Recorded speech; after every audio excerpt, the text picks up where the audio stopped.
खासदार डॉक्टर श्रीकांत शिंदे बोलतायत, थेट जातोय की प्रत्येक गरीब व्यक्तीला जे आहे आपलं स्वतःचं हक्काचं घर मिळालं पाहिजे, स्वतः जे आहे अधिकृत घरामध्ये राहिला पाहिजे. कधी त्याला वाटलं नाही पाहिजे की माझा पावसाळा जेव्हा येईल माझं घर कधी पडेल, अनधिकृत घर आहे कधी तुटेल माहिती नाही. प्रत्येक व्यक्ती जो इथे बसलेला आहे तो स्लम मध्ये असेल किंवा अनधिकृत बिल्डिंग्स मध्ये असेल किंवा डिलॅपिडेटेड बिल्डिंग्स मध्ये असेल, या सगळ्या लोकांना जे आहे आपलं हक्काचं घर मिळालंच पाहिजे. याच्यासाठी क्लस्टर सारखी योजना आणली आणि आज क्लस्टर फक्त ठाण्यापुरतं मर्यादित नाही राहिलं. आज क्लस्टर ठाण्याची योजना मुंबईमध्ये गेली. अगोदर मुंबईच्या योजना आपल्या ठाण्यामध्ये पुढच्या शहरांमध्ये कल्याण डोंबिवलीमध्ये इथे जायच्या. आज उलट झालेलं आहे. त्याचबरोबर SRAच्या माध्यमाने देखील जे स्लम्स आहेत त्याचं देखील जे आहे ते पुनर्विकास करण्याचं काम आपण इथे करू. आज इथे फक्त निवडणुका आहेत तर आपल्याला इथे आश्वासनं देण्यासाठी नाही.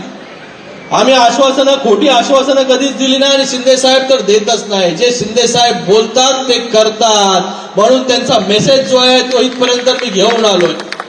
कोणाच्याही भूलथापांना जेव्हा त्यांच्या हातात होतं तेव्हा त्यांनी तुमचा प्रोजेक्ट जो आहे तो रखडून ठेवण्याचं काम केलं, बरोबर ना? केलं की नाही? पण आज शिंदे साहेब नगरविकास मंत्री आहेत, हाऊसिंग मिनिस्टर आहेत, गृहनिर्माण मंत्री आहेत.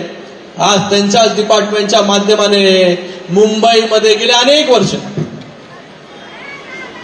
आज इथे मला वाटत नाही की उबाटाचं काही गुण आहे, त्यांच्यावर मी काही इथे बोलायला नको.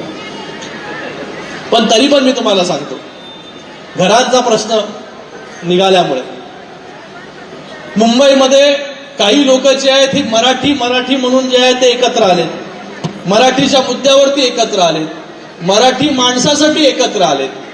म्हणजे मराठी माणसांना यांनी गेले अनेक वर्ष 25 वर्ष जेव्हा सत्ता होती मुंबईमध्ये तेव्हा खूप काही दिलं, अशा आविर्भावामध्ये आहेत.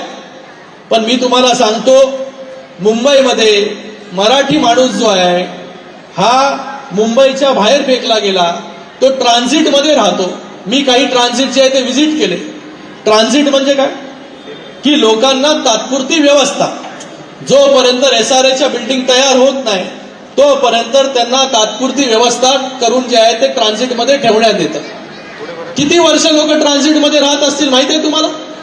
14 वर्ष जे आहे, 15 वर्ष लोक ट्रान्झिटमध्ये मुंबईमध्ये हाकेच्या अंतरावरती. हे सगळे जे आज एकत्र आलेत ना, त्यांच्या घरापासून हाक दिली ना तर त्यांच्या त्या हाकेच्या अंतरावरती ट्रान्झिट कॅम्पमध्ये लोक राहतात. एका 10 बाय 10च्या खोलीमध्ये 2-2 पिढ्या ज्या आहेत त्या ठिकाणी राहत आहेत. काय परिस्थिती झाली असेल? तर आज त्या मराठीच्या मुद्द्यावरती मराठी लोकांचा कळवळा आल्यामुळे एकत्र आले, मराठी लोकांचा उद्धार करण्यासाठी एकत्र आले. अरे पण ज्यांना घरं तुम्ही दिली नाहीत, ज्यांना घरं मिळाली नाही, तो बिचारा कल्याण डोंबिवली, अंबरनाथ, उल्हासनगर, कर्जत, कसारापर्यंत जाऊन पोचला. पण त्यांना घरं जी मिळाली नाही. पण शिंदे साहेब मुख्यमंत्री झाले आणि त्यांनी हे सगळे जे प्रोजेक्ट अडकलेले होते त्याच्यामधून बिल्डर लोकांना बाहेर काढलं आणि सरकारने ताबा घेतला. सरकारने पैसे इन्व्हेस्ट केले त्या ठिकाणी MMRDA आणि रमाबाई नगर सारखी वसाहत जी आहे ती आज त्या ठिकाणी तयार होते. आपण सगळ्यांनी BDD चाळीचा पण विषय ऐकला असेल की BDDची घरं देखील लोक गेले अनेक वर्ष वाट बघत होते. BDD घरं मिळतील, BDD चाळी मधली घरं मिळतील.